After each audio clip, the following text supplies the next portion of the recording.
ibadah bebeakan hampura ieu keur wasilin jeung arifin.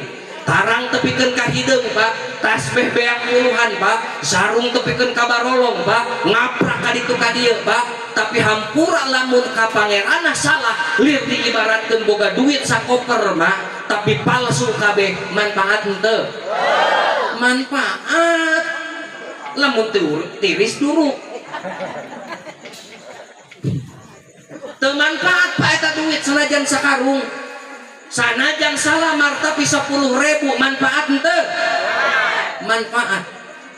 Makana ahli tauhid panetelakeun hampura anu wajib keur jalma mukmin jalma muslim kudu makrifat ka Allah, kudu nyaho ka Allah, tong eureun di Allah, kudu apal sifat afal.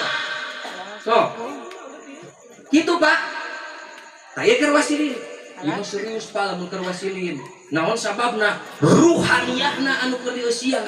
Ruhna seunah hadir. Naon sababna? Lamun teu ditingkatkeun Pak, kemampuan ruhaniyah urang moal pernah ningkat-ningkat. Goreng hate tetep ka batur, jadikan tetep ka batur. Kitu. Ngadalil mah ngadalil, tapi di saat batur menang bagian aing teu menang bagian diomongkeun. Tah keur nu asup kana tingkatan arifin mah teu kitu. Hakikatna Allah can mere rezeki ka abdi, si itu anu meunang malah didoakeun. Alhamdulillah ajengan anyar santrina mani loba, jamaahna mani loba, didoakeun. Ningali ngaliwat aya jalma anu keur maksiat.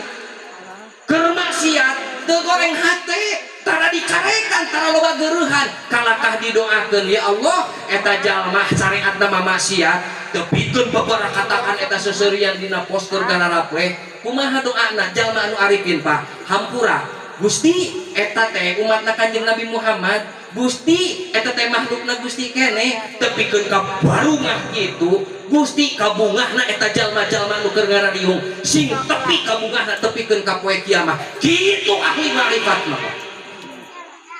Lain digogoreng keur naon sia di pos, keur naon kikituan ka masjid tara keras arifin mah. Justru